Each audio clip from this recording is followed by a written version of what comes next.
இன்று MV Ramachandran AV Ramachandran நடிகராக இருந்தவர் இன்றைக்கி இயக்குனராக அடுத்த கட்டத்துக்கு வந்திருக்காரு. ஆமாம், நிறைய இயக்குனர் நடிச்சுக்கிட்டு இருக்காங்க, சுப்பிரமணிய சிவா மாதிரி ஆட்கள்லாம். ஆமாம், ஆனால் நடிகர்களும் இயக்குனர் ஆக்கியிருக்காங்க. அப்படி தலைகளாக இண்டஸ்ட்ரி மாறிக்கிட்டு இருக்கு. நல்ல உழைப்பாளி, பாட்டெலாம் பார்த்துருக்கேன். ரொம்ப இன்வால்மெண்ட்டு, நல்ல உழைப்பாளி. இப்போ அவர் இந்த படத்தோட லைன் சொன்னார், அப்போ தான் தெரிஞ்சது உள்ளே கொஞ்சம் விஷயம் இருந்திருக்கு அவருக்கு. ஒரு இயக்குனர் வந்து உள்ளே இருந்துகிட்டே இருந்திருக்காரு. நல்ல ஸ்டோரி நாலேஜ் இருக்குது, ஜெயிக்கணுங்கிற ஒரு வெறி இருக்குது. அந்த ஜெயிக்கணுங்கிற வெறி இருந்தாலே போதும், நம்ம வெற்றி அடைஞ்சிடலாம். இந்த படத்தோட கதை ஆக்சுவலி வாழ்க்கையே போராட்டம். டைட்டில் வாழ்க்கையே போராட்டம் இருந்தால் கூட இது தனிப்பட்ட ஒரு மனிதனோட வாழ்க்கையை பற்றி இல்லை, ஒட்டுமொத்த மக்களோட வாழ்க்கையை பிரதிபலிக்கிறது. ஏன்னா இது அரசியல் கதை. அரசியல் படங்கிறது நம்ம வந்து ஒரு அரசியல்வாதிகள் சட்டத்தை பற்றி அந்த மாதிரி நினச்சக்கூடாது. அரசியல் படம்னாலே அது மக்களுக்கான படம். முதல்ல அது அரசியலுக்கான குறை சொல்கிறது, ஆளுங்கட்சி குறை சொல்கிறது, எதிர்கட்சி, அதெல்லாம் இல்லை. ஒரு அரசியல் படம் வரும்போது மக்களோட நிலையை, மக்களுக்கு விழிப்புணர்வு உண்டாக்குற மாதிரி கதைகள் வர்றது அரசியல் படம். அந்த மாதிரி படங்கள் நிறையா வரணும். முதல்ல இடைப்பட்ட காலகட்டத்தில் அரசியல் படம் எடுக்கிறதுக்கு தயாரிப்பாளரும் சரி, இயக்குனர் சரி பயந்தாங்க. ஏன்னா அரசியல் படம் எடுத்துட்டா நாளைக்கு ரிலீஸுக்கு பிரச்சனை வருமோ, ரிலீஸ் பண்ண விட மாட்டாங்களோ அப்படிங்கிற பயம்லாம் இருந்துச்சு. இப்போ அந்த பயம் போச்சுன்னு நினைக்கிறேன். ஏன்னா இவர் முழுக்க அரசியல் வச்சு கதை பண்ணுறாரு. இப்போ துணிஞ்சு அரசியல் படம் எடுக்கலாங்கிற ஒரு நம்பிக்கை வந்திருக்குன்னு நினைக்கிறேன். அதுக்கான ஆட்சியாக இருக்குன்னு நினைக்கிறேன். இப்போ ஆளுங்கட்சி கூட எங்களோட வேண்டுகோள் கூட, தயவுசெய்து ஒரு குடும்ப கதை எப்படியோ, ஒரு லவ் ஸ்டோரி எப்படியோ, ஒரு க்ரைம் ஸ்டோரி படங்கள் எப்படியோ, அதே மாதிரி தான் நீங்கள் அரசியல் கதையும் பார்க்கணும். அரசியல் கதையை வந்து நம்மளை தாக்குற மாதிரியோ, நம்மளை குறைச்சிற மாதிரியோ நினைக்கக்கூடாது. ஃபஸ்ட்டு அந்த சுதந்திரம் இருந்தால் தான் மக்களுக்கு ஒரு விழிப்புணர்வுக்காக அரசியல் படம் எடுக்கிறதுக்கு நிறைய பேர் வருவாங்க. இது நல்ல துவக்கமாக இருக்கட்டும். இந்த மக்கள் வாழ்க்கையை போராட்டங்கிற படம் அதுக்கான ஒரு துவக்கமாக இருக்கட்டும். எங்கள் இண்டஸ்ட்ரியில் வந்து ஒரு அரசியலை பற்றி படம் எடுக்கணும்னா எந்த ஐயமும் இல்லாமல், எந்த பயமும் இல்லாமல் குடிசைகளுக்கும் ஒரு முதலீடு பண்ணுறது இருக்கணும். ஏன்னா ஒரு காலத்தில் எம்ஜிஆர் முதலமைச்சர் இருக்கும்போது நிறைய அரசியல் படங்கள், ஒரு பக்கம் மணிவண்ணன் சார் பாலைவன ரோஜாக்கள் எடுப்பார், ஒரு பக்கம் ராமநாதன் சார் அவர் அரசியல் படம் எடுப்பார், அப்புறம் ஒரு விசி கோணன் சார், எஸ்ஏசி சார், இவங்களாம் நிறைய அரசியல் படம் எடுத்தாங்க. அப்போ வருஷத்துக்கு ஒரு 10 படமாவது அரசியல் படம் அப்போ வரும். இப்போ டோட்டலாக அந்த ஒரு 20 வருஷமாக அது கொஞ்சம் கம்மியாகிடுச்சு. அது காரணம் பயம். அந்த பயம் இதுக்கப்புறம் எங்கள் இண்டஸ்ட்ரியில் யாருக்குமே இருக்கக்கூடாதுங்கிறது தான் இந்த படத்து மூலிமா எங்களோட வேண்டுகோள். இந்த வாழ்க்கைய போராட்டம், திரும்ப சொல்கிறேன், கதை கேட்டேன், மக்களுக்கான படம் தான், மக்களுக்கு விழிப்புணர்வு உண்டாக்குற படம் தான், ஓட்டு போடுற மக்கள் எதை யோசிக்கணும் அப்படின்னு சொல்கிற படம் தான் இது. எந்த அரசியல்வாதியுமோ எந்த ஒரு அமைச்சரையோ எம்எல்ஏயோ யாரும் தாக்குற படம் இல்லை. மக்களுக்கு நல்லது சொல்லணும் அப்படிங்கிற ஒரே நோக்கத்தில் தான் நம்ம ஏவி ராமச்சந்திரன் அவர்கள் படத்தை கதை எழுதி இயக்குறாரு. அசோக் குமார் வந்து இதில் அவரும் தயாரிப்பாளராக இருக்கார், அவரும் இந்த படத்தில் ஹீரோவாக நடிக்கிறாரு. மற்றபடி எல்லாமே பிரபலங்கள் தான். மிஸ்டர் ராஜேந்திரன், முத்துக்காளை அவர்கள், நண்பர் நிறைய, சுப்புராஜன், அப்புறம் நம்ம செந்தில் சார், அவர் மெயின் செந்தில் அண்ணன் தான் மெயின் ரோலாக பண்ணுறாரு. செந்தில் அண்ணனால தெரியும் அவர் யாரும் சாதித்தவர். நிறைய நடிகரில் பிரபல நடிகர்களை போட்டு தான் படம் எடுக்கிறாரு. இந்த படம் மிகப்பெரிய வெற்றி அடையணும். தொடர்ந்து நம்ம ஏவி ராமச்சந்திரன் சிறந்த இயக்குனராக, வெற்றிப்பட இயக்குனராக வலம் வர வாழ்த்துக்கிறேன். நன்றி, வணக்கம். ஒரு கேள்வி, வாழ்க்கையே போராட்டம். இப்போ வந்து இளைஞர் மத்தியில் வாழ்க்கையே போராட்டம் ஒரு விஷயம் ஆயிடுச்சு. அவங்க கட்சியை சார்ந்து வந்து ஒரு கூட்டத்துக்கு வந்து இறந்து போகிறவங்களுக்கு 30 பேருக்கு வேலை போட்டு கொடுத்தாங்க. இப்போ நீங்கள் பார்த்தீங்கன்னா இளைஞர்கள் போராட்டம் பண்ணுறாங்க, வேலை கிடைக்கலன்னு சொல்லிட்டு எப்படி பார்க்குறீங்க? வேலை கிடைக்குதுல்ல, கிடைக்கலையாமே, அதனால தான் கஷ்டப்பட்டு இருக்காங்க. கட்சியை சார்ந்து போயிட்டு வந்து இறந்து போனவங்களுக்கு 31 பேருக்கு வேலை போட்டு கொடுக்குறாங்க. படிச்சு 2 வருஷமா படிச்சு வெயிட் பண்றாங்க, எழுதுறதுக்கு வெயிட் பண்றாங்க, ஆனால் அவங்களுக்கு வேலை கிடைக்கல. இப்போ தானே ஒன்றும் ஆரம்பிக்கிறாங்க. வரும், திரும்ப வரும். எத்தனை நாள் பொறுத்து சார் வரும்? வரும். நீங்கள் ஒரு ஏன்னா இப்ப அண்ணாமலையும் சொல்லியிருந்தாங்க, பேசியிருந்தாங்க. இப்ப வந்து அண்ணாமலை சப்போர்ட் பண்ற மாதிரி தான் பேசியிருக்காரு, விஜய் சாருக்கு சப்போர்ட் பண்ற மாதிரி தான் பேசியிருக்காரு. ஆனா அவர் ஒரு கட்சி ஆரம்பிச்சிருக்காரு. ஏன் இல்ல அது விஜய் கட்சியோட போய் சேர்ந்துருக்கலாமே? நான் சரி ஒரு அரசியல் கட்சியை எதிர்த்து பேசுகிறது தான், எதிராக செயல்படுறது தான் ஒரு அரசியல் நினைக்கிற தப்பு. ஃபஸ்ட்டு நல்லது செஞ்சால் அதை பாராட்டுங்கிறது ஆரோக்கியமாக நம்ம மாற்றோம். முதல்ல ஒரு அரசியல் கட்சி ஆரம்பித்து இன்னொரு அரசியல்வாதியை பாராட்டுங்கிறது அதை நீங்கள் வரவேற்கணும். பாராட்டுற மாதிரி பேசவே இல்லையே, சேர்ற மாதிரி தான் பேசியிருக்காரு. இல்லை சேர்றதில்லை. அவர் என்ன சொன்னார், இது வரைக்கும் அவர் நல்லது பண்ணியிருக்காரு, பாராட்டுற விஷயத்தை பாராட்டணும், எதிர்க்க வேண்டிய விஷயத்தை எதிர்க்கணும். அவர் இப்போ வந்து பாராட்டு விஷயம் பண்ணியிருக்காரு, பாராட்டுறாரு. எதிர்க்க மாதிரி இதை பண்ணாருன்னா எதிர்ப்பார். சார், தமிழ் திருவிழா சார்பாக சிஎம்க்கு வந்து பாராட்டு விழா நடத்தக்கூடிய ஒரு பேச்சா இருக்கு. இயக்குனர் சங்கத்தில் அது பங்குங்களா, ஏதாவது பேச்சுவார்த்தை? இல்லை, இயக்குனர் தான் நம்ம முதல் பங்கு இருக்கும். என்ன முதல்ல எங்கள் கோரிக்கை, முதல்ல நாங்கள் தான் அந்த கோரிக்கை வச்சது. அப்புறம் ப்ரொடியூசர். ஏன்னா இயக்குனர் இல்லாமல் எந்த நடிகர்னு பெருசாக உருவாயிட முடியாது. தயாரிப்பில் முதலீடு பண்ணலாம், ஆனால் இயக்குனருடைய கற்பனையும் அவங்களுடைய திறமையும் தான். எம்ஜிஆராக இருக்கட்டும், ரஜினி சாராக இருக்கட்டும், எல்லாருமே அவங்களுக்கும் ஒரு ரஜினி சாருக்கு ஒரு பாலச்சந்தர் கிடைச்சார்.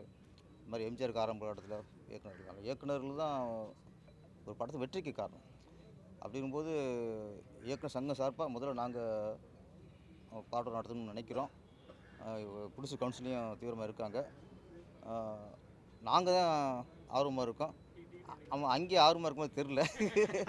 என்ன இது அது கொஞ்சம் ஒரு ரொம்ப தயக்கமாக இருக்குது. ஆனால் சிலர் வந்து பாராட்ட அவங்கள மகிழ்ச்சி ரசிப்பாங்க, விரும்புவாங்க. இவர் அப்படி இருக்கும்போது தெரில. நாங்கள் வற்புறுத்தி தான் வைக்கிற மாதிரி தெரியுது. நடந்தால் நல்லது. சார், சிஎம் சாரை வந்து டெக்னீஷியன்லாம் போய் பார்க்க போகும்போது கூட்டமாக போய் பார்க்குறீங்க. ஆனால் வந்து அவரோட துறை சார்ந்த நடிகர்கள்லாம் போய் தனித்தனியாக போய் சந்திக்கிறாங்க. அது எப்படி பார்த்துக்கிறது, எப்படி நாங்கள் ஏற்றுக்கிறது? டெக்னீஷியன் வந்து ஒற்றுமையாக இருக்கும், நடிகர்கள் தனித்தனியாக போகிறாங்க, அவ்வளோதானே. சங்கமே இல்லைன்றீங்களா? சங்கில் தனித்தனியாக போகிறாங்க, நாங்களாம் ஒற்றுமையாக போகிறோம், அவ்வளோதான். ஓகே.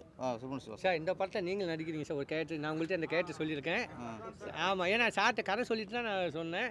நல்லா அந்த கேரக்டர் சூப்பராக இருக்குது சார், உங்கள்கிட்ட தெரியும் சொல்லியிருக்கேன். மெயின் ஏன்னா உங்கள் ஒத்துழைப்பு எனக்கு ரொம்ப கண்டிப்பாக இருக்குது. ஆனால் அதுக்கு ஆப்டாக இருக்கும் சார். ஆமாம் நான் சொல்லலான்னு பார்த்தா சொல்லிட்டாப்ல. அதாவது அண்ணன் தயாரிப்பு சங்கம்லாம் வந்து இடம் கேட்குறாங்க அவங்க வீடு கட்டுறதுக்கு. அந்த இயக்குனர் சங்கத்தில் வந்து எந்த கோரிக்கையும் வைக்காம ஒரு விஷயம் போயிட்டு இருக்கு. அது எப்படி சின்ன சின்ன டேரக்டர்லாம் வந்து ஒரு கோரிக்கை வைப்பாங்க, அது எப்படி ஏற்றுப்படுவாங்க? இல்லை, எங்களை பொறுத்த வரைக்கும் நாங்கள் இயக்குனர் சங்கம் சார்பாக பார்த்தோம். ஒரு பதவிக்கு உட்கார்ந்த உடனே ஆளாளுக்கு கோரிக்கைகள், வேண்டுகோள் ரொம்ப போய் பண்ணக்கூடாது. கொஞ்சம் மூவ் ஆகட்டும். எங்களுக்கு கோரிக்கை இருக்குது. டிலே பண்ணுற மாதிரி இருக்கு. இல்லை டிலே பண்ணல. அவர் கொஞ்சம் மூச்சு விடட்டும். மூச்சு விட்டதுக்கப்புறம் நம்ம கேட்கலாம். நிறைய கோரிக்கை இருக்குது. அது கூட வந்து எங்கள் மெம்பருக்கான கோரிக்கை தான். அது விரைவில் நாங்கள் கேட்போம். சரி. வணக்கம். ஏவி ராமச்சந்திரன். கிட்டத்தட்ட என்ன சிகாமணி பாது, சித்த சிகாமணியா ஏதோ ஒரு படம். என்ன சிகாமணி இது? ஐந்தாம் தலைமுறை சித்த சிகாமணி படத்தின் மூலமாக நமக்கு அறிவுமானார். ஆனால் எல்லா கலைஞர்களுக்கும் வந்து வாழ்க்கை வந்து உடனே வர்றதில்லை. சில கலைஞர்கள் வந்து அவங்களுக்கான வாழ்க்கையை, நேரத்தை அவங்களே முடிவு பண்ணி அதை கொண்டு வருவாங்க. அப்படி ஒரு கலைஞனாக தான் ராமச்சந்திரன் நான் நினைக்கிறேன். ஏன்னா தனக்கு ஒன்று கிடைக்கலன்னா தானே அதை வந்து தேடி பிடிச்சிடுறது. அந்த இடத்தில் இருக்கிற ஒரு கலைஞனாக தான் பார்க்குறேன். அதுக்கு ஒத்துழைப்பு தருகின்ற ஒரு ப்ரொடியூசரு, அது கூட நிற்கிற இவருடைய நண்பர்களான அனைத்து கலைஞர்களுக்கும் என்னுடைய வாழ்த்துக்கள். ஏன்னா அண்ணன் விவேக் இருக்கிறம்போது இவங்களுடைய வாழ்க்கை வந்து, அதாவது ஒரு கலைஞன் வந்து தான் சுற்றி இருக்கிற கலைஞர்களை எந்த சூழ்நிலையிலையும் விடாமல் ஒரு பாதுகாப்பாக இருந்த கலைஞன் வந்து விவேக்கு. அவருடைய மறைவு வந்து இவங்களுக்கெல்லாம் மிகப்பெரிய ஒரு விஷயமாக இருந்தது. ஆனால் இவர் வந்து திரும்பி அந்த இடத்த கையில் எடுத்து, ஏன்னா இவரும் நிறையா உதவி பண்ணுவார். அதாவது ஒரு விஜயகாந்த் சார் கூடயோ நம்ம மயில்சாமி அண்ணன் கூடயோ இருந்து பல உதவிகள். இன்னும் சொல்லப்போனால் நம்ம ராமச்சந்திரனை பற்றி சொன்னால் கடன் வாங்கிலாம் உதவி பண்ணுவாருன்னு சொல்லி இவருடைய நண்பர்கள் சொல்லுவாங்க. ஏன்னா ஒரு வசதியாக இருப்பவர்கள் வந்து உதவி செய்கிறதுன்றது சாதாரணம். ஒரு ஏழ்மையில் கூட தான் இல்லாதவனுக்கு வந்து உதவி பண்ணுறதுன்றது ஒரு பெரிய நிலை அது. அப்படி ஒரு ராமச்சந்திரன் இப்படி ஒரு படத்தை பேர் அப்படி ஆமாம் ஆமாம் கொடுக்கும் மனசுள்ள பேர் அது. அடுத்தது இப்படி ஒரு அரசியல் படம், அதாவது நம்ம எதிர்பார்க்கவே இல்லை. இவர் வந்து ஒரு ஒரு ஒரு நகைச்சுவை கலைஞனை தான் நம்ம பார்க்குறோம். ஆனால் அவருக்குள்ள இவ்வளோ சமூக சிந்தனையோட ஒரு அரசியல் நையாண்டியோட ஒரு படத்தை நான் எதிர்பார்க்கல. இந்த கதையை அவர் சொல்லும்போது யோகி பாபு படம் வந்தது, அது என்னென்ன ஒரு படம் பேர் இப்போ சமயத்தில் அந்த எலெக்ஷன் மண்டேல அந்த ஒரு தாக்கத்தோட ஒரு கிராமத்துக்குள்ளே எல்லா மனிதர்களையும் வந்து உள்ளே கொண்டு வந்து அதுக்கு ஒரு சொல்யூஷன் பண்ணி ரொம்ப மனித நேயத்தோட மக்கள் யாரெல்லாம் மனித நேயம் இல்லாமல் இருக்கிறாங்கன்னு கதை போய் ஒரு இடத்துல வந்து கண்கலங்கிற மாதிரி மனித நேயத்தோட படத்தை முடிக்கிறாப்புல. ரொம்ப முக்கியமான ஒரு அரசியல் நையாண்டி படமாக இது இருக்கும். குறிப்பாக இன்னும் சொல்லப்போனால் இந்த படத்தின் மூலமாக அண்ணா சொன்ன மாதிரி இந்த சின்ன சின்ன படம்னு சொல்கிறோம்ல, அதெல்லாம் இந்த படத்தினுடைய வெற்றியின் மூலமாக பெரிய படமாக மாறும். இந்த கலைஞர்கள் அத்தனை பேருக்கும் என்னுடைய வாழ்த்துக்கள். அண்ணன் பேரரசு அவர் முக்கியமான கேரக்டர், அவர் சொல்லாமல் இருந்தாரா நான் சொல்லணுன்னு பார்த்தேன், இயக்குனர் ராமச்சந்திரனே சொல்லிட்டாப்புல. நன்றிங்க சார்.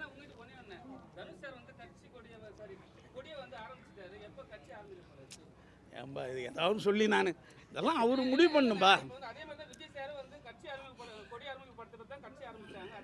இல்லை எப்போதுமே வந்துப்பா சில விஷயங்கள் தான் நம்ம சொல்லலாம், சில விஷயங்கள் அவங்க தானே முடிவு பண்ணோம், அதை நம்ம இது பண்ண இல்லை அது அவர் தான் முடிவு பண்ணோம். அவர் கூப்பிட்டு நம்மக்கிட்ட சொன்னார்னா அதுக்கான வேலையை பார்ப்பேன். இதெல்லாம் ஏன்னா நம்ம எல்லாத்தையும் சொன்னால் வருத்தம் வந்துடும்பா. ஏன்னா அவங்க கூட நம்ம இருக்கிறோன்னும் போது ஒரு லெவலுக்கு மேலே நம்ம பேசக்கூடாது.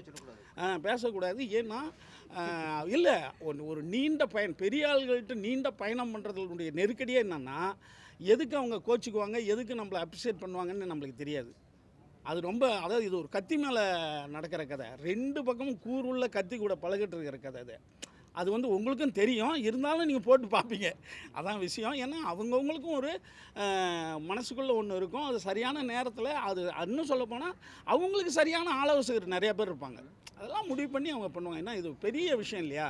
ஏன்னா விஜய் சாரே இன்றைக்கி வந்து நான் சொல்லிகிட்டே இருப்பேன், விஜய் சாரே இன்றைக்கி வந்து ஜெயிச்சதால் இது ஜெயிச்சதால் எல்லாம் போய் நீங்கள் ஜெயிப்பீங்கன்னு நான் சொன்னேன் சார், ஜெயிப்புன்னு நான் சொன்னேன் சார், என் ஃப்ரெண்டுக்கிட்ட சொன்னேன் சார், எங்கள் வீட்டில் கூட சொன்னேன் சார், நான் உங்களுக்கு தான் சார் ஓட்டு போடுறேன்றான். அவர் அப்படி சிலிப்பாக இருந்தாருன்னா நினச்சி பாருங்க, இந்த உலகம் இப்போ எல்லாம் ஓடுறானுவேன். ஏன்னா எம்ஜிஆரும் சொல்கிறேன், எம்ஜிஆர் ஜெயிச்சதால் அதை ஜெயிக்கலன்னு வச்சுங்க, அம்பியார் ராதாவுக்கு தாத்தாவை நடிக்க வச்சுருப்பானுவேன். ஓ எம்ஜிஆர் அவங்க வாயா என்னையா நீ சொதப்புற நல்லா நடிகான்னு இருப்பானுங்க இல்லையா. இங்கே எல்லாமே வெற்றி வந்துட்டதால நம்ம பேசிட்டு போகிறோம். அந்த வெற்றியை தக்க வைத்துக் கொள்வதற்கு அவர்கள் எடுக்கிற ரிஸ்க்கு என்ன ரிஸ்க்கு. இன்றைக்கி அத்தனை பேரும் விஜய் 100 கேள்வி கேட்குறாங்க. அவர் அந்த ரிஸ்க்கு தான் அந்த விஷயம். அந்த ரிஸ்க்கை எவன் பாராட்டுறான்? ஏன்னா அந்த இடத்துக்கு போனோம் எவனுமே அந்த கேள்வி கேட்க மாட்டான், கீழே இருக்கிறவன் தான் கேள்வி கேட்டுக்கிட்டே இருக்கான். அந்த இடத்துல இருக்கிறவன் அப்படி துணிஞ்ச முடிவெடுத்தவன் எவனாவது ஒரு கேள்வி கேட்டிருக்கானா? இங்கெல்லாம் சாதாரண மக்கள் சாதாரண பெரிய மனிதர்கள் பார்த்து கேள்வி கேட்குற அளவுக்கு நம்மளுடைய ஜனநாயகம் இருக்கிறதால இந்த அநியாயம் நடக்குது. ஏன்னா ஒரு எந்த பொறுப்பும் இல்லாமல் இங்கே வந்து கேள்விகளை தூக்கி அடிக்கிறாங்க. ஒரு பெரிய மனுஷன் அந்த இடத்த காப்பாற்றிக்கிறது எவ்வளோ பெரிய கஷ்டமாக இருக்குது. ஒரு குடும்பம் நடத்துறது, ஒரு ஆஃபீஸ் நடத்துறது கஷ்டமாக இருக்குங்க, ஒரு அரசியல் கட்சி நடத்துறது சாதாரண விஷயமா? நன்றி வணக்கம் சார். இல்லை சார் இல்லை உங்களுக்கு முக்கியமான கேரக்டர் இருக்குது. ஏன்னா ஏன்னா சார் கலை சொல்லிட்டேன் சாருங்க இருக்குது. ஏன்னா அவன் அட்வான்ஸ் கொடுக்க சொல்லுங்க. பேசுகிற பார்த்துட்டு கரெக்டாக பேசுனா கேட்டு கொடுப்போம், பேசணுன்னா கொடுத்து அப்போ கொடுத்துலாம் போல இருக்கு. இல்லை இல்லை சார் இந்த கதை ஒன்று சொல்லிட்டேன், இன்னும் நிறைய பேசியிருப்பேன். இப்போது நான் ஹீரோ தயாரிப்பாளர் நீங்கள் பேசுங்க, நீங்கள் பேசுங்க. என்ன அதாவது இல்லை முக்கியமாக பிஆருக்கு நான் நன்றி சொல்லணும். நேற்றுக்கு மத்தியானம் தான் இது திடீர்னு ஒரு பூஜை போட ஐடியா ஆயிடுச்சு. எனக்கு கையும் ஒரு காலையில் நேற்றுக்கு தலைவலி திடீர்னு அது மத்தியானத்துக்கு மேலே இவ்வளோ அரேஞ்ச் பண்ணது பிஆர் விஜய் சார் தான், கார்த்திக் விஜய் தான். ஏன்னா இவரோட உழைப்பு தான், அதாவது சினிமாவில் நன்றி. ஆமாம் கார்த்திக் சாருக்கு மிகப்பெரிய நன்றி. நேற்று மத்தியானத்துக்கு மேலே இந்த ஐடியா பண்ணோம், கேமராமேனு எல்லாமே. இன்னும் ஹீரோயினி கன்ஃபார்ம் ஆகல சார், ஹீரோயினி இவங்க ஹீரோயினி கிடையாது, ஹீரோயினியே போட்டு அனுப்புகிறாங்க, நீங்கள் ஸ்பாட் ஒன்றுன்னு. ஆமாம் உண்மையாலுமே எங்கே கார்த்திகை இந்த கார்த்திகை நான் நைட்லேருந்து கூப்பிட்டுருந்தாப்புல. நேற்று நான் முக்கியமான வேலையில் இருந்தேன். உண்மையாலுமே கார்த்திகை வந்து எப்படியோ பிடிச்சிக்கிடுச்சு இப்போ ஒரு விழாவை நடத்துறதுல கார்த்திகை அருமையான ஆளுப்பா, சூப்பர் கார்த்திகை. அதாவது ராமச்சந்திரனுக்கு கிடைச்சா இன்னொரு மிகப்பெரிய ஒரு கை ஆமாம். ஏன்னா ஹீரோயினி வராங்க, இன்னும் அடுத்த வாரம் ஷூட்டிங் போகிறேன், இன்னும் 2 நாளில் கன்ஃபார்ம் பண்ணிட்டு தான் போவோம். இவங்க ஹீரோயினியில் ஹீரோயினி ஃப்ரெண்டு. ஏன்னா சொன்ன ஹீரோயின் நினச்சிக்க போகிறீங்க சார். இது படம் வந்து முழுக்க முழுக்க அரசியல் படம், காமெடி படம். எனக்கு வந்து அரசியல் நல்லாவே தெரியும். நான் வந்து 15 வயசுலேருந்து அரசியல் பண்ணிகிட்ருக்கேன். எங்கள் அப்பா பக்கா காங்கிரஸ்காரவர். நான் கை சின்னத்தை ஓட்டு கேட்டேன். எங்கள் அப்பாலாம் அந்த காலத்தில் என்ன வேட்பாளருக்கு செலவு பண்ணி கண்ணால் பார்த்தாரு. ஊரில் கொஞ்சம் வசூல் பண்ணி வேட்பாளர் வந்து அவங்களுக்கு காசு போட்டு சாப்பாடு போட்டு ஊருக்காரங்க செலவு பண்ணுவாங்க. எங்கள் அப்பாலாம் கொடியெல்லாம் கை சின்னம் வாங்கிட்டு வருவார். அப்படி நான் வளர்ந்தவன். நான் எல்லா எலெக்ஷனும் ஓட்டு கேட்டிருக்கேன். இப்போ கூட கும்பகோணத்தில் தமிழ் மாநகர் ஜிகே வாசனுக்கு ஓட்டு கேட்டேன். நாங்கள் நைட் அண்ட் பகலாம் நல்லா ஓட்டு கேட்டோம். சின்ன சின்ன பசங்களாம் வேணானுங்க, பிஷின்னானுங்க. தம்பி வர எனக்கு அண்ணே நாங்கள் தானே சிஎம். அந்த சின்ன பசங்க கான்ஃபிடண்ட்டாக சொன்னாங்க சார். நாங்கள் நம்பலை சார். விஜய் சார்லாம் நான் சத்தியமாக சொல்கிறேன், ஏதோ ஒரு தொகுதிக்கு 10,000 ஓட்டு 20 ஓட்டு நான் வாங்குவோன்னு நினச்சிட்டு வந்தோம். பட் சிஎம் ஆகணும் யாருமே எதிர்பார்க்கல, அவரே எதிர்பார்த்தது இல்லை எங்களுக்கு. ஏன்னா நாங்கள் 50-60 வருஷமாக ஃபீல்டு இருக்கிறோம். ஏன்னா ஒவ்வொரு கிராமத்துலேயும் ஒரு மக்களுடைய நல்லா கட்டுறது, ஒவ்வொரு கட்சிக்காரன் எம்எல்ஏ கல்யாணம் காது குத்தி எல்லாமே அட்டன் பண்ணி அப்படி கட்சியை வளர்த்து வச்சுருக்காங்க.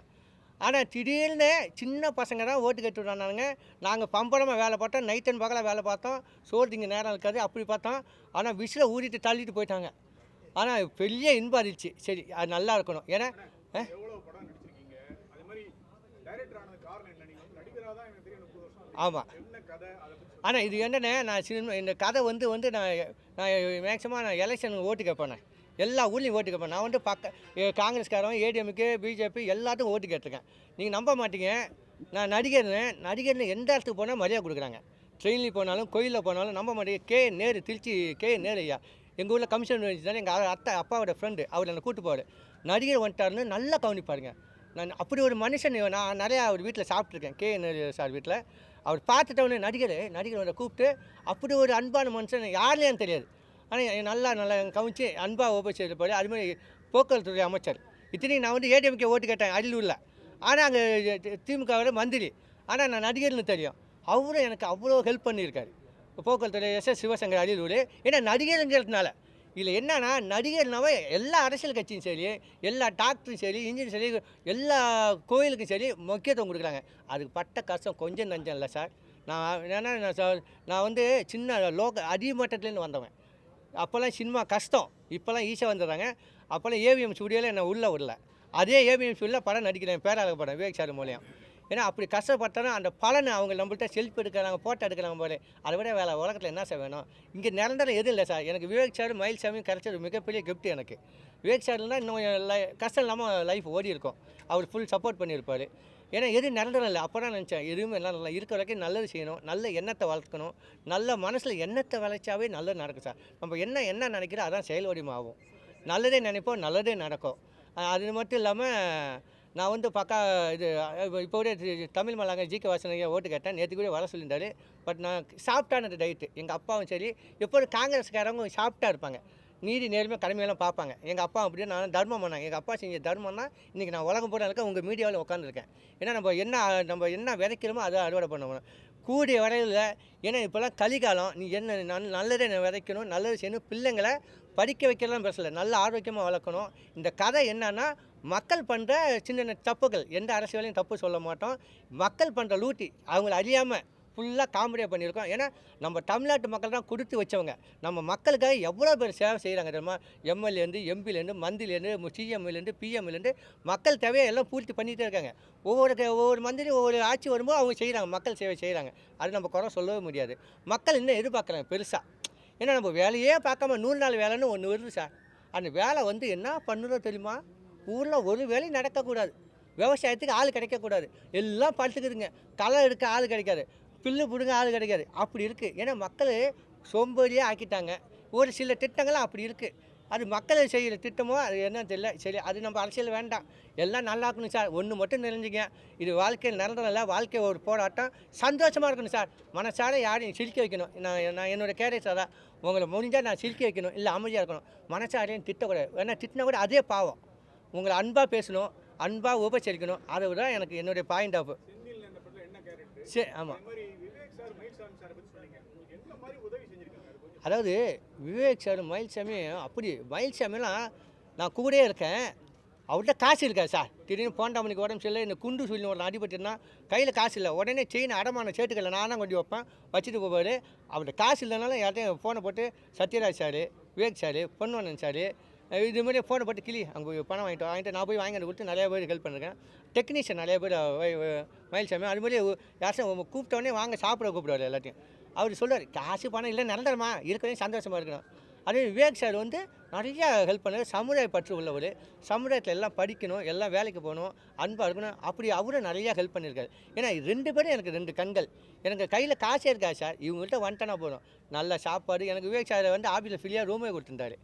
அது யாருமே கொடுக்க மாட்டார். இல்லை இது உன் ஆஃபீஸ் மாரி எப்போல்லாம் போகும்போது அதுமாரி சான்ஸ் அவரே சொல்லிவிடுவார். அதே மயில்சாமின்னு சரி ஃபங்க்ஷனு எல்லாம் போகிறேன். 2 பேருமே எனக்கு ஃபுல் சப்போர்ட். ஆனால் எனக்கு மட்டும் இல்லை, நிறைய பேருக்கு இருந்தாங்க. அது பெரிய இழப்பு தான். ஏன்னா 2 Vadivel sir, Vivek sir 2 comedy track. இந்த பக்கம் ஒரு 10 பேர், இந்த பக்கம் 10 பேர், நல்லா காமெடியாக ஓடி இருந்துச்சு. இப்போ கொஞ்சம் எல்லாம் போராடிட்டு இருக்கேன். வாழ்க்கை போராட்டம் தானே. நீங்கள் பார்க்காத சினிமா இல்லை, நீங்கள் பார்க்குற நடிகர் கிடையாது. நீங்கள் உங்கள் கண்ணு முன்னாலே வாழ்ந்தவங்க 1000 கோடி, கெட்டவங்க 1000 கோடி இருப்போம். இருந்தாலும் வாழ்க்கையை சூஸ் பண்ணி இருக்கிற வரைக்கும் நல்லா சந்தோஷமாக இருப்போம் சார். நம்ம யாரையும் கெடுக்காமல், யாருக்கும் கெடுதல் பண்ணாமல் வாழ்கிறதே பெரிய போராட்டமாக இருக்கும் சார். என்ன சார்?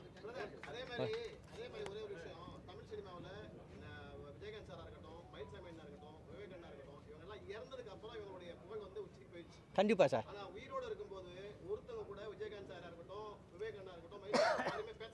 ஆமாம் ஆமாம் ஆமாம் ஆமாம் ஆமாம் ஆமாம். ஐயோ இது கஷ்டமான கேள்வி சார். அதாவது மனசாட்சியோடு வாழ்ந்தாங்க சார் அவங்களாம். சாவத்துக்கு பின்னாடி அவங்க புகழ் வந்தது. அவங்க வாழும்போது அவங்க மன திருப்தியோடு வாழ்ந்தாங்கப்பா. நம்ம 4 பேருக்கு உதவி செய்யறப்பா, 4 பேர் தர்மம் பண்ணுறப்பா, கோயிலுக்கு போகிறப்பா, சாமி கும்பிட்றப்பா. அவங்க வந்து சாமி ஆகிட்டாங்க. நீங்கள் சொல்லிக்கலாம் வாழும்போது இப்போ கோடி விட பணம் வச்சுருக்காங்க, எங்கே பயந்துட்டு வெளிநாடு ஓடுறாங்க, எங்கெங்கே ஓடுறாங்க. அதெல்லாம் எதுக்கு சார்? இது நல்லா அவங்க பணம் 3 வேளை சோறு திரும்பி போகிறீங்க, நைட்டு தூங்க போகிறீங்க, அவ்வளோதான் சார் வாழ்க்கை. ஒரு மனுஷனுக்கு ஒரு 1000 ரூபா ஒரு செலவு வரும் போகிறீங்க. கோடி வச்சு என்ன பண்ண போகிறீங்க? பாவத்தை சம்பாதிக்கிறது. பணம் சம்பாதிக்க போகிறதில்ல சார், மற்றவங்கள பாவத்தையும் சேர்த்து சம்பாதிக்கிறாங்க. உண்மையாக உழைப்பு வந்து மனசு ஆரோக்கியமாக இருக்கணும். மற்றவங்க ஏமாற்றாமல் மக்கள் காசை தொடரக்கூடாது சார். இன்னொன்று சார், மக்கள் காசை தொடர்ந்து தின்னவங்க வாழ்ந்த வரலாறு இல்லை. கஜினி முகம்போது இந்தியாவில் படம் எடுத்தாங்க சார். ஆப்கானிஸ்தான் ஒரு நாட்டை கண்டுபிடிச்சாங்க. இன்றைக்கி ஆப்கானிஸ்தான் நாடு எப்படி இருக்குது? ஏன்னா இங்கே அடித்த கொள்ளை நம்ம சிவன் சொத்து, எல்லாம் சிவன் சொத்து கொலை நேசம்பாங்க. இலங்கையில் நீங்கள் பார்த்துருங்க, நம்ம தமிழெல்லாம் கொன்னாங்க. கடைசியில் அந்த நாட்டில் என்னாச்சு? அதே மக்கள் அந்த தலைவனை அடித்து வெட்டினாங்க. அது கருமா பாவம். இலங்கையில் குண்டு போட்டாங்க, உக்ரைன் ஈரான் அவங்க குண்டு போட்டாங்க, கொத்து குண்டு. இப்போ உக்ரைன் என்ன ஆச்சு? நீ செஞ்ச கருமா கண்ணு முன்னாடி காமிக்கு சார். அதனால் பாவத்தை பண்ணக்கூடாது. அதனால நான் கடவுள் நின்று அடிப்பான். இப்போல்லாம் உடனே கடவுள் தண்டனை கொடுத்துட்டான் சார். நீங்கள் கவலையப்படாதீங்க. நம்ம நல்லா நினைப்போம். கடவுள் அவன் பார்த்து கூலி கொடுத்து தான் இருக்கான். புரியுது. சொல்லுங்கள் சார். ஒரு நிமிஷம் இருங்க, நான் ஒன்றும் அதிகமாக பேச போகிறது. ஆமாம் ஆமாம் ஆமாம் ஆமாம் இருக்காங்க ஆமாம் இருக்காங்க. கண்டிப்பாக கொடுப்பேன் சார். இல்லை நான் சின்ன ஆள் கஷ்டப்படுறவங்களாம் முன்னாடி கொடுப்பேன். ஏன்னா நான் கஷ்டப்பட்டேன். எனக்கு அந்த டீ கிடைக்க சாப்பாடு கிடைக்காம சுற்றி இருக்கேன். அந்த வலி எனக்கு தெரியும். ஒவ்வொரு நாள் அந்த வலி தெரியும். வலியோடு இருக்கிறவங்களுக்கு பசியோடு இருக்கிறவங்க சோறு போடும். பசி ஃபுல்லாக சோறு சாப்பிட்டோன்னே சோறு வேண்டாம் சார். பசியோடு இருக்கிறவங்க சோறு போட்டால் அது நம்ம புண்ணியம். அது கண்டிப்பாக எல்லா கலைஞருக்கும் அடிமட்டத்தில் கஷ்டப்படுறவங்க கலைஞருக்கும் வாய்ப்பு கொடுப்போம். அவங்கள ஃபேமஸ் ஆவாங்க. இது வந்து ஒன்றே டாபிக் சார். சினிமாவில் ஜெயிக்கிறவங்க 10 பேர், தோற்றவங்க 90 பேர். ஆனால் இந்த ஜெயித்தவங்க மட்டும் பார்த்துட்டு ஊரை விட்டு கிளம்பி வராங்க. இங்கே உள்ள கஷ்டம் தெரியாது அவங்களுக்கு. இப்போ நான் ஊரில் போனால், ட்ரெயினில் போனால், பஸ்ஸில் போனால் எங்கள் பையனை கொஞ்சம் சேர்த்துருவாங்க சார். சும்மா தான் சுற்றிட்டு இருக்காம்பாங்க. ஏன்னா சும்மா சுற்றி நான் ஹோட்டலில் வச்சுருக்கேன், சர்வேல வேலை பார்க்குறதுக்கு. சினிமா கஷ்டம் ஐயா, அவன் நல்லா கஷ்டப்படான். தம்பி சினிமாவில் கேரண்டி சொல்ல முடியாது. உன் லைஃப் 1 வருஷம் ஆகும், 2 வருஷம், 5 வருஷம், 10 வருஷம் ஒன்றும் இல்லாமல் போவோம். எந்த வேலைக்கு வேணாலும் ட்ரை பண்ணுவேன். ஆனால் சினிமா வேலைக்கு ட்ரை பண்ணி கேரண்டி சொல்ல முடியாது சார். இது வந்து கடல், அதில் நீச்சல் அடிக்கணும், அது நீந்து வைக்கணும். இதில் வந்து நான் தண்ணி சிகரெட்டு பார்க்க அடிக்க மாட்டேன் சார். சினிமாவில் அது ஒரு கொள்கையாக வச்சுருக்கேன். நான் என் குடும்பத்தை எங்கள் ஃபேமிலியை ரொம்ப பார்ப்பேன். நான் சம்பாதிக்கிற அப்படியே குடும்பத்தை சேர்ப்பேன். ரொம்ப ஜெனியூனாக இருப்பேன். ஏன்னா விவேக் சார், மயில்சாமி எல்லாம் நீங்கள் சினிமா உங்களுக்கே தெரியும். 6 மணிக்கு மேலே போனால் ஆட்டோ ஓடாது. ஆனால் அதுலேயே நான் தப்பிச்சு எஸ்கேப் ஆகிடுவேன். ஃபாரின் போவேன்னா எங்கே போனேன், மலேசியா சரி, துபாய் சரி, எல்லாம் வேறு லெவலில் இருப்பாங்க. நான் சாமின்னு சைடிஸ்ன்ட்டு படுத்துப்பேன். ஏன்னா என் உடம்பை பார்க்கணும், என் குடும்பத்தை பார்க்கணும். நீங்கள் நிறையா கலைஞர்கள் தண்ணியால் அழிஞ்சிருக்காங்க. அது ஒரு லைஃபை ஜாலியாக எடுத்துக்கேன். நம்ம வாழ்கிறதுக்காக பிறந்திருக்கோம். வாழ்க்கையே போராட்டம். வாழ்ந்துதான் பார்ப்போமே. அந்த டைட்டிலுக்கு நல்லாயிருக்கும். உங்கள் ஒத்துழைப்பு எனக்கு கண்டிப்பாக வேணும் சார். மீடியா தான் இந்த எங்கள் கலைஞரை வாழ வைக்கணும். மக்களை சந்தோஷப்பட நம்ம மீடியா தான் சார். நம்ம மீடியா தான் மக்களை சந்தோஷப்படுத்துகிறோம். ஒரு எம்எல்ஏ, ஒரு எம்பியோ, ஒரு சிஎம்ஓ, டாக்டரோ, வக்கீலோ, நீதிபதியோ மக்களை சந்தோஷப்படுத்த முடியாது. பாட்டாக இருந்தாலும் சரி, இசையாக இருந்தாலும் சரி, நாடகமாக இருந்தாலும் சரி, காமெடியாக இருந்தால் நம்ம தான் மக்களை சந்தோஷப்படுத்துகிறோம். அந்த சந்தோஷ டிபார்ட்மெண்ட்டில் நம்ம இருக்கோம். அதனால் நம்ம குடும்பம் நல்லா இருக்கும் சார். மீடியா குடும்பம் கஷ்டம் இருந்தாலும் கடவுள் ஏதோ ஒரு ஊருக்கு நம்ம உதவி செஞ்சுருப்போம். நமக்கு கேரண்டியே இல்லாமல் வாழ்றோம் சார். அடுத்த நாளைக்கு நம்ம சாப்பாடு காசு இருக்காது, ஆனால் வாழ்ந்துட்டுருக்கோம். அடுத்த மாதத்துக்கு வாடகை வழி இருக்காது, ஆனால் வாழ்ந்துட்டுருக்கோம். ஏன்னா நம்ம செய்கிற புண்ணியமான தொழில். கலைஞர்கள் மற்றவங்களை சந்தோஷப்படுத்துறது. அதனால் நம்ம சினிமா துறையில் உள்ளவங்க எல்லாம் நல்லா ஹாப்பியாக இருப்போம். மற்றவங்களை என்ன சிரிக்க வைக்கிறேன், சந்தோஷப்படுறல நம்ம தானே. இன்றைக்கி இசைஞானி இளையராஜா அவர் இந்த மண்ணில் இருக்கிற வரைக்கும், நம்ம பூமி இருக்கிற வரைக்கும் அவர் புகழ் வளர்ந்துட்டுருக்கோம் சார். ஏன்னா இன்றைக்கி இளையராஜா சாங்கு கேட்கும்போது நைட்டில் பஸ்ஸு ஓட்டினாலும் சரி, நைட்டில் வேலை பார்க்கணும், அவனோட பாட்டு அப்படி போட்டு ரசிப்பாங்க. ஆமாம், காமெடி அறிவியல் பார்க்குறாங்க. அதனால் நம்ம எல்லோரும் சந்தோஷமாக வச்சுருப்போம், ஹாப்பியாக இருப்போம். இந்த படம் ஃபுல்லாக காமெடி படம், யார் மனசும் புண்படுத்தாது, ஜாலியாக இருக்கும் சார். படம் ஃபுல்லாக ஜாலியாக இருக்கும் சார். ஓகே.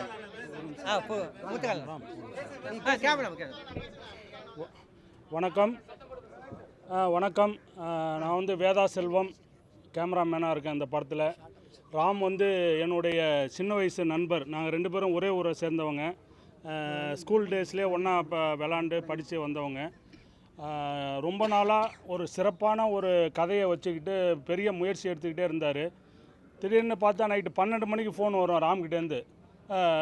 செல்வம் அந்த மாதிரி ப்ரொடியூசரை பார்த்துட்டேன், இந்த ஃபோனில் ஒரு வார்த்தை பேசுங்க ப்ரொடியூசர்கிட்ட அப்படின்ட்டு. திடீர்னு காலைல 5:30 மணிக்கு ஃபோன் வரும். என்னடான்னு எடுத்தால் செல்வம் அந்த ப்ரொடியூசர் இருக்கார், பேசுங்க அப்படின்ட்டு ராப்பகலாக ஊராக அலைஞ்சு திரிஞ்சு இந்த கதை ஒரு சிறப்பான கதை. இன்றைக்கி வந்து அரசியல் படம்னு சொல்கிறோம். இன்றைக்கி அவர் சொன்னது மாதிரி மக்களுடைய அரசியல் புரிதல் எப்படி இருக்குது, அரசியலை எப்படி பார்க்குறாங்கன்றத சின்ன சின்ன விஷயத்தெல்லாம் நுணுக்கமாக கவனித்து ஒரு சிறப்பாக அந்த கதையை எடுத்திருக்காரு. இன்றைக்கி மக்களுக்கு தேவையான, அரசியல்வாதிகளுக்கு மட்டும் இல்லை, மக்களுக்கும் தேவையான ஒரு திரைப்படமாக இது இருக்கும், ரசிக்கக்கூடிய திரைப்படமாக இருக்கும்.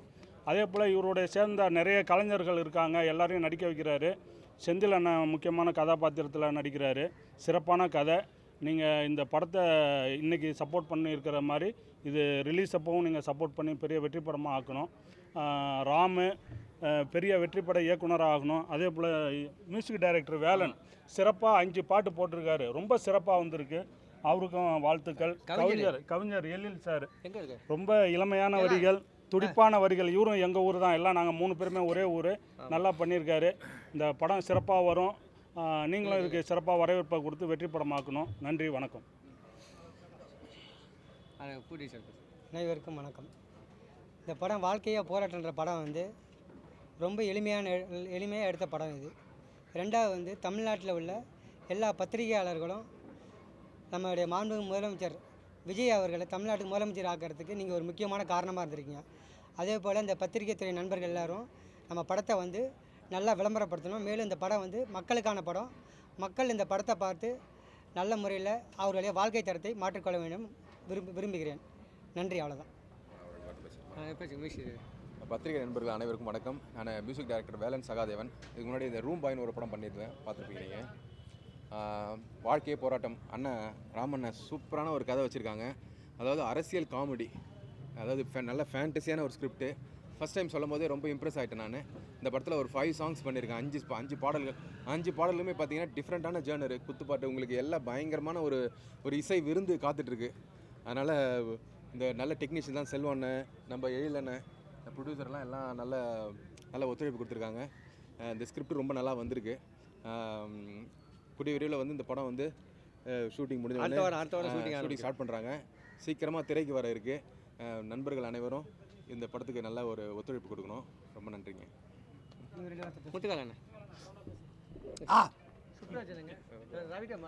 எல்லோருக்கும் வணக்கம்.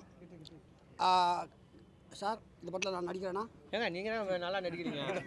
நான் நல்லா நடிக்கிறேன். இந்த படத்தில் நடிக்கிறேன்னா அட்வான்ஸ் வாங்கிட்டீங்க. கேட்டுக்கிறேன், ஒரு வாரம் கேட்டுக்கிறேன்னா எல்லாத்துக்கும் வந்தத்தில் எல்லாத்துக்கும் சொல்லி ஒரு நம்ம இன்னும் இல்லைன்னா கூட இல்லை, அதுக்காக டவுட் கேட்டுக்கிறேன். ஏன்னா பதிவு பண்ணியாச்சுன்னா கண்டிப்பாக கொடுப்பாருன்னு நினைக்கிறேன். ஏன்னா எல்லா இடத்துலையுமே வந்து ஒரு கேரக்டர் சொல்லி அட்வான்ஸ் எப்போ கொடுப்பீங்க, நாளைக்கு தரேன், இன்றைக்கி தரேன், நாளைக்கு தரேன் இழுப்பாங்க. ஆனால் இவர் வந்து ஒரு ஃபோன் பண்ணி, அண்ணே 1/2 மணி நேரத்தில் அட்வான்ஸ் வாங்கலைன்னா ஆள் வச்சு அடிப்பேன் அப்படிங்கிற அளவுக்கு சொல்லி கூப்பிட்டு அட்வான்ஸ் கொடுத்தாரு. உண்மையிலேயே வந்து பாராட்டுவோம். ஏன்னா சக கலைஞன். நாங்கள் எல்லாம் இப்போது பேரரசு சார், நம்ம சுப்பிரமணிய சிவா சார் சொன்ன மாதிரி எல்லாம் இயக்குநர்லேருந்து நடிகராகிறாங்க. நாங்கள் நடிகர்கள் இயக்குனராக மாறுறாங்க. சில தன்னை தக்க வச்சுக்க ஏதாவது ஒரு ரூட்டில் நம்ம ஒரு அவதாரம் எடுக்க வேண்டிய ஒரு கட்டாயத்தில் இருக்கோம். சினிமாவில் இல்லைன்னா காணாமல் போயிடுவோம். அந்த வகையில் ஒரு இயக்குனர் அவதாரம் எடுக்கார். அவர்களுடைய மனமார்ந்த வாழ்த்துக்கள். இப்போ சமீபமாக ஒரு 2-3 படங்கள் நாங்கள் இப்போ பேரழகன் படம் சொன்னார். பேரழகன் விவேக் சார் என்கிட்ட ஒரு ஒரு காமெடி பண்ணிட்டு தான் இவர்கிட்ட போய் சந்திப்பார். ஏன்னால் நாங்களாம் ஒரு 25 வருஷமாக இந்த ஃபீல்டுக்குள்ளே ஏதாவது ஒரு ரூட்டில் ஜெயிப்போமா அப்படின்னு போராடிக்கிட்டு இருக்கோம். அந்த வகையில் இவருக்கு ஒரு கரெக்டான ரூட்டு கிடச்சிருக்கு. அதனால் ஒரு சிறப்பாக வெற்றி பெறணும். எப்போவுமே யூடியூப்பில் வந்து ஒரு ஹெட்டிங் போடுறதுக்கு ஒரு பிரபலமான முகம் தேவை. ஆமாம், அதனால் வந்து இந்த விழாவுக்கு நாயகர்களாக வந்த பேரரசு சாருக்கும், இயக்குனர் பேரரசு சாருக்கும், சுப்பிரமணிய சிவா சாருக்கும் தான் நன்றி சொல்லணும். ஏன்னா வந்து ஒரு யூடியூப்புக்குள்ளே மக்கள் உள்ளே போகணுன்னா ஹெட்டிங்கில் யார் தலை இருக்குது அப்படின்னு தான் பார்த்து தான் உள்ளே போவாங்க. அந்த மாதிரி அதனால் என்னுடைய தலையும் எங்கேயாவது ஒரு ஓரத்தில் போட்டு விட்ருங்க. இல்லைன்னா வந்து ரொம்ப நேரம் ஃபுட்டேஜ் ரொம்ப இருக்கிறதுனால பார்க்க உள்ள வரப்பட்டாங்க.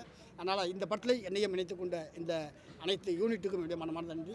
ஏன்னா நம்ம மேனேஜர் கார்த்திக் சார் ஒரு படத்தில் கூட நான் இப்போ 2 படம் நடிச்சிக்கிட்டு இருக்கேன். அதனால் எல்லாமே சக யூனிட்டாக ஒர்க் பண்ணுறோம். இந்த படம் மாபெரும் வெற்றியடைய என்னுடைய மனமார்ந்த வாழ்த்துக்கள். நன்றி. நீங்கள் பேசுகிறீங்களா? இவர் டான்ஸ் மாஸ்டர் ரவிதேவ் சார். இவர் ரவிதேவ் டான்ஸ் மாஸ்டர் உங்களுக்கு தெரியாத ஆள் இல்லை. நான் கஷ்டப்படும் போதே ஒரு டைம் எனக்கு சென்னை இல்லை உண்மை சொல்லணும்ல, சென்னையில் நான் ஒரு வீட்டில் தங்கிட்டேன். நானும் என் ஃப்ரெண்டும் அந்த வீடு வாங்கிட்டாங்க இந்த கும்பலங்கல்ல. வீட்டு கீழே வந்து மாடியில் மொட்டை மாடியில் தங்கினோம். திடீர்னு உங்களுக்கு கீழே ஒரு கேரட் யார் மாடியில் இருந்தாங்க. நானும் என் ஃப்ரெண்டு இங்கே வாங்குறாங்க. யார் உங்கள் தங்க வச்சது முன்னாடி பாய் வீடு அதெல்லாம் விட்டுட்டு ஊருக்கு போயிட்டாரு கிளம்புங்க அப்படின்ட்டாங்க. மழை பெய்யுது நைட்டு 9 மணிக்கு. பெட்டியை தூக்கிட்டு இறங்குறோம். எங்கே தங்கல்னு இடம் தெரியல. ஃபோன் பண்ண ரவிதேவ் மாஸ்டர் நான் வீட்டுக்கு வந்து கமலாட்டேட்டு பின்னாடி மாஸ்டர் வீட்டில் 3 நாள் தங்கியிருந்தேன். அவர் தங்கிட்டு சாப்பாடு போட்டு 3 நாள் அப்படிலாம் நாங்கள் வந்தேன். சாங்கெல்லாம் கூப்பிட்டு போயிடுவார் மாஸ்டர் என்ன. ஏன்னா அப்படி வாழ்ந்தவங்க, அப்படி நல்ல மாஸ்டர். ஆமாம். வணக்கம், நான் டான்ஸ் மாஸ்டர் ரவிதேவ் பேசுகிறேன். இப்போது ராமச்சந்திரன் சொன்னது எல்லாம் வந்துட்டு அதெல்லாம் ராமச்சந்திரன் வந்து எனக்கு ரொம்ப பிடிச்சது என்னென்னா, நான் மயில் எல்லாமே ஒரு ஃப்ரெண்டு. ஆமாம், மயில் சாமி எல்லாம் ஒரு செட்டு. அதெல்லாம் ஒரு செட்டு. ஆனால் என்னென்னா எந்த இடத்துக்கு போனாலும் ஏதாவது ஹெல்ப்பிங் பண்ணுறோன்னா எதுக்கு போனாலும் முந்திக்கிட்டு ஓடிட்டே இருப்போம். அப்படி வந்து எனக்கு வந்து ராமச்சந்திரன் வந்து எனக்கு பழக்கானாப்பில். அப்புறம் ராமச்சந்திரன் வந்து என் கூட இருந்துட்டு இவர் வந்து விவேக் சாருக்கு மயில்சாமிக்கு எல்லாம் கார் ஓட்டிட்டு கேப்பில் வந்து நான் ஊருக்கு கூப்பிட்டு போயிடுவேன். என் கார் ஓட்டிட்டு கூப்பிட்டு போவேன். ஆமாம், ஷூட்டிங் அப்படியே நடிச்சிடுவேன். அவர் கூட டான்ஸ் பண்ணிடுவேன். அதனால் வந்துட்டு இப்போ டைட்டில் வந்து வாழ்க்கையே போராட்டம் அப்படின்னு வச்சுருக்காப்புல. பட் கிளி வந்து அடுத்த பாசிட்டிவான ஒரு இது இல்லை, வாழ்ந்து தான் பார்ப்பேன். அதுதான் கிளி. எப்போவுமே என்னன்னா நிறைய பேர் வந்து புலம்பாங்க, எனக்கு அது இல்லை, எனக்கு வாய்ப்பு இல்லை, அது இல்லை. இது வரையிலையும் வந்து அந்த மாதிரி புலம்பி நான் பார்த்ததே கிடையாது. நான் கூட சொல்லுவேன், ஏன்னா எல்லாருமே ஏதாவது கேட்டுக்கிறேன், நீ ஏன் கிளி யார்கிட்ட கேட்க மாட்டேன், வேணாம் மாஸ்டர் அப்படின்னாப்புல. அது மாதிரி பாசிட்டிவான ஒரு தம்பி. இப்போ வந்து டைரக்ஷன் பண்ணுறாரு. இவர் நகைச்சுவை நடிகர் வந்து இப்போ டைரக்ஷன் பண்ணுறாரு. இந்த படம் வந்து மீடியா நீங்கள் எல்லாருமே நல்லா சப்போர்ட் பண்ணி நல்லபடியாக கொண்டு வந்து இவர் ஒரு நல்ல இடத்துக்கு கொண்டு போகணுன்ட்டு இவர் மூலிமா உங்கள்கிட்ட கேட்டுக்கிறேன். நன்றி. அதாவது விஜயோட ஆரம்பகால படங்களை நீங்கள் தான் மாஸ்டர், வெற்றியில் உங்களுடைய பங்கு இருக்குது. ஆமாம் சார், இன்னொரு விஷயம் சொல்லிடுறேன். நான் வந்து அந்த கட்சியில் நான் உறுப்பினராகவும் இருக்கேன், அதையும் சொல்லிக்கிறேன். பட் வந்து என்னென்னா விஜய் சார் வந்து ஸ்டார்டிங்கிலேருந்து வந்து பார்த்திங்கன்னா நான் வந்து தேவாலேருந்து அசிஸ்டண்டாக இருந்து அப்புறம் அவர் தான் என்ன மாஸ்டர் ஆகினார், பிரியமுடன் மாஸ்டர் ஆகினார். அப்புறம் நிறைய படம் பண்ணியிருக்கேன். அவர் என்ன சொன்னீங்க, என்ன கேட்டீங்க? ஆமாம் சார், அவர்கிட்ட நல்ல ஆட்சி எதிர்பார்க்குறேன் சார். அவர் நல்ல ஆட்சி கொடுப்பாரு, அதில் ரொம்ப கான்ஃபிடென்ஸாக இருக்கும். என்னென்னா ஒரு சின்ன சின்ன விஷயத்துலேயே வந்து ஸ்டார்டிங்கிலேருந்து அந்த எலெக்ஷன் இதுலேருந்தே பார்த்தீங்கன்னா எல்லாமே கரெக்டாக போயிட்டுருக்குது. நல்ல ஆட்சியை எதிர்பார்க்கலாம், கண்டிப்பாக எதிர்பார்க்கலாம். அவர்கிட்ட வேறு எந்த குறையுமே இருக்காது. ஏன்னா அவர்கிட்ட வந்து நான் ஒரு இன்டர்வியூவில் கூட சொல்லியிருந்தேன். நான் அவர் கூட நீங்கள் உட்காந்து சாப்பிட்டு பார்த்தீங்கன்னா தெரியும், அவர் சாப்பிட்றது இவ்வளோ தான் சாப்பிடுவார். நம்மளுக்கே வெக்கமாக இருக்கும் அவர் கூட சாப்பிட்றதுக்கு. ஏன்னா நானும் மயில்சாமிலாம் நல்லா சாப்பிடுவோம். அவர் கூட உட்காந்து இவ்வளோ தான். அதனால் அவர்கிட்ட வந்து வேறு எதுவுமே நெகட்டிவாக யோசிக்க வேண்டியதே இல்லை. நல்லபடியாக அவர் வந்து ஆட்சியை பண்ணுவார், சூப்பராக பண்ணுவார்.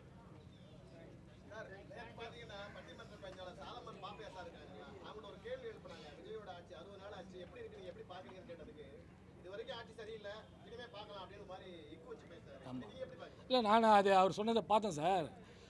இப்போ சாலமன் பாப்பையா மாதிரி ஒரு பெரிய ஒரு பேராசிரியர்லாம் வந்துட்டு 60 நாள்லேயே ஜட்ஜ்மெண்ட் பண்ணுறாருன்னா, அப்போ இவ்வளோ நாள் ஒரு பேராசிரியராக இருக்கார்.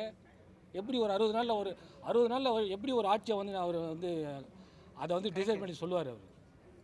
இல்லை, இன்னும் இருக்குது, டைம் இருக்குது. வந்த உடனே ஏதோ எல்லாமே பண்ணணும் அப்படின்னா முடியாது.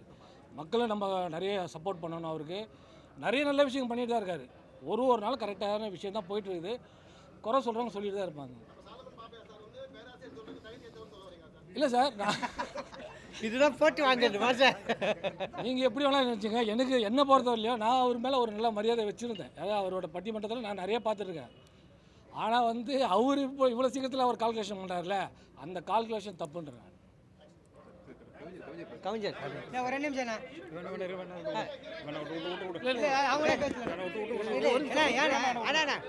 ஒரு நிமிஷம் இருக்குண்ணா. கவிஞர் வாங்க. கவிஞர் பாருங்க ஒரு நிமிஷம். சார் புது கவிஞர் சார், இவர் 5 பாட்டு திறமை இருக்கு சார். புது கவிஞர். ஊடகத்துறையை சார்ந்த அனைத்து தோழர்களுக்கும் என் முதற்கண் வணக்கம். நண்பர் ராமச்சந்திரன் அவர்கள் என் கூட படித்தவர். நான் ஒரு கிளாஸ்மேட்டு. அவர் மூலிமா சினிமாவில் வந்து பல இயக்குநர்களை வந்து நான் சந்திச்சிருக்கேன். பாடல் எழுத வாய்ப்பு கேட்டிருக்கேன். அதுக்கான வாய்ப்புகள்லாம் கிடைக்காம தள்ளி போயிட்டே இருந்தது. அந்த காலம் வந்து எதுக்கு அதை நகர்த்தி கொண்டு போச்சுன்னா, இவர் படத்திலே நான் 5 பாட்டு எழுத வேண்டிய ஒரு சூழலை உருவாக்கியிருக்கு. அது ஒரு பெரிய மகிழ்ச்சி. என் நண்பன் கூட கொடுத்த அந்த வாய்ப்பு வந்து நான் நல்ல முறையில் செஞ்சு கொடுத்துருக்குறேன். நான் வந்து தற்பெருமையாக சொல்லிக்கல. இந்த ஆடியோ ரிலீஸ் ஆகும்போது உங்களுக்கு வந்து என்னுடைய எனக்கு என் மேலே உங்களுக்கு ஒரு பெரிய அபிப்பிராயம் ஏற்படும். அந்த அளவுக்கு அந்த பாடல்கள் எழுதியிருக்கிறேன். அதுக்கு ஒரு பெரிய சப்போர்ட்டாக நம்ம இசையமைப்பாளர் அவர்கள் பெரிய இது பண்ணி கொடுத்துருக்காரு. அருமையான டியூனு. அந்த 5 பாட்டுமே 5 அருமையான பாட்டுகளாக இருக்குது. அது ஆடியோ ரிலீஸுக்கு அப்புறம் எங்களுடைய இசையமைப்பாளருக்கும் எனக்கும் ஒரு பெருமை சேர்க்கும் என்பதை தெரிவித்துக் கொள்கிறேன். இந்த படத்துக்கு வாய்ப்பு அளித்த ப்ரொடியூசர்களுக்கும் நன்றி தெரிவித்துக் கொள்கிறேன். நன்றி, வணக்கம். ஓகே, எல்லாத்தையும் நன்றிண்ணே.